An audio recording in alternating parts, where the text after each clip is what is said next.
This video will cover the creation of the curtain wall system along our club building, which starts on page 8-37, and we'll be using the curtain wall tool. We'll be using the first floor, level 1 floor plan from our previous work, and we'll go take a look at the walls. And here I have one drummed up. Let's take a look at the files for it.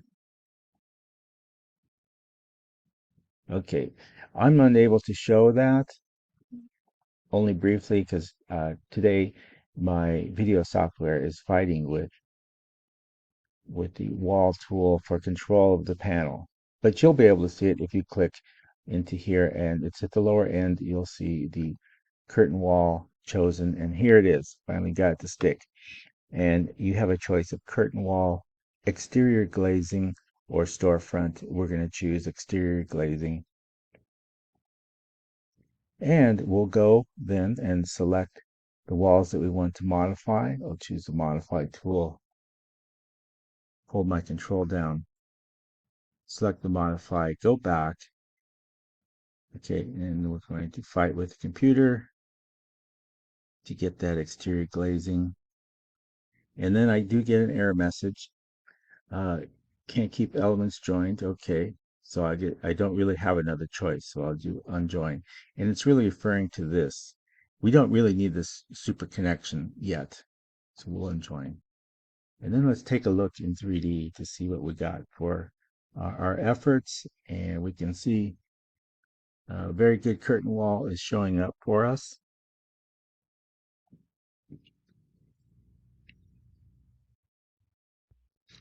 On the first floor, I have also went to visibility graphics, type VV, turn off the floor plate because that gets in the way. So I'm going to go choose my modify tool is on. I'm going to choose number 1, controls down. I have both. Curtain wall shows up, lets me know I'm in the right palette, and I'm going to work my modifications in on the properties palette.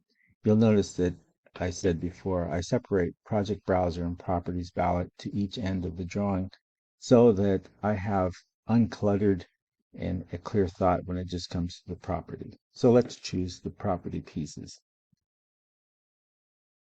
With the both of them selected, we're going to go edit type. We're going to step into the palette where we can modify things, and we're going to look at the mullions and how they are spaced. Categories are material finishes, vertical grid, horizontal grid, vertical mullions, horizontal mullions. The book is telling us on number 2, we're going to change the spacing for the vertical grid, and we're going to adjust that to 5 feet. We're going to choose apply.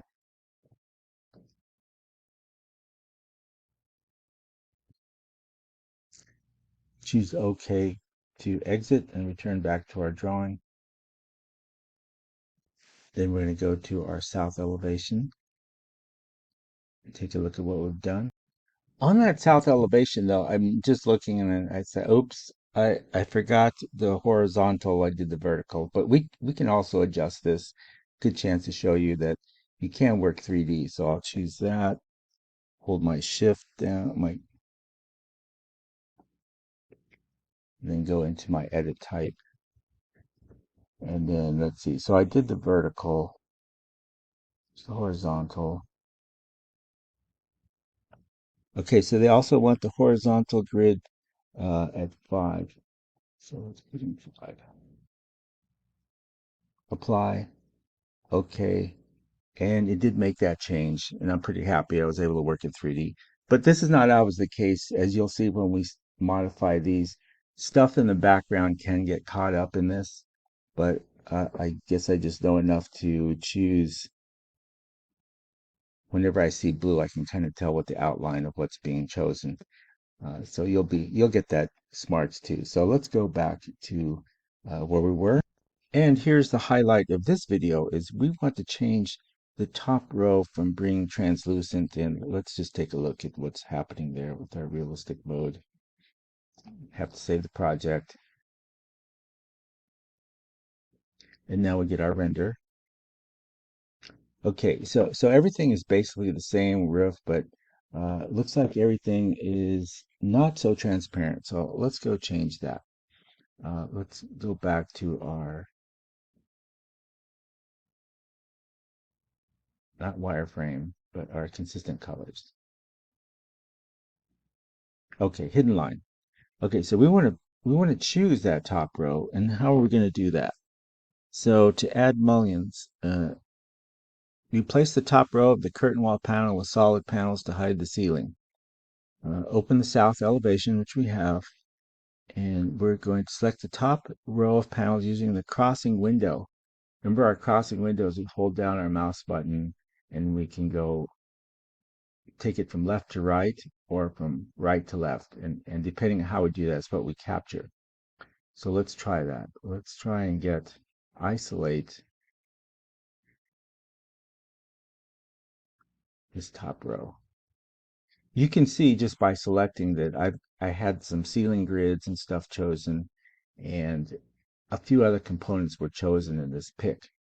So I need to find a way to take those off. So I'm going to go down here, a little hidden tool, or just a very not visible. This is the filters tool, and you can turn the filters on with a click, and then you're just going to isolate what you want. Filter, and it says clear all except curtain panels. Okay, apply. So now I'm just going to modify that curtain glaze system. Within the properties palette, properties, we're going to click down and okay, I finally figured out a way to counteract the video. And so I pressed on the signal panel glazing so I can open up this palette for you. And all the way at the bottom is solid. I'll choose solid and I'll return back. We'll add let's add a render to this, consistent colors. And we can see that now it's solid and this is expected to be transparent. Next, we'll be working with the curtain wall grids, but we'll be working with the mullions. So we need to choose the mullion tool. And here's reason to listen to this video number 2. You may have diverted your eyes when we chose the mullion tool, but look what popped up over here in the placement. And you could spend a long time looking for all grid lines, but you really have to choose this, all grid lines. Then go into your mullion tool, and of course I can't show you because it's fighting with the video, but I did already choose them. And if I, okay, you only see a glimpse of it, but it resides down here, and among the choices will be this 1.5. Choose that. The book states, number 4, move the cursor in the left curtain grid area and click the curtain wall of hall 1, which I've done, and then it'll say same thing with wall number 2. Choose visual style. We're going to go back to our visual styles, and they want us to say shaded option.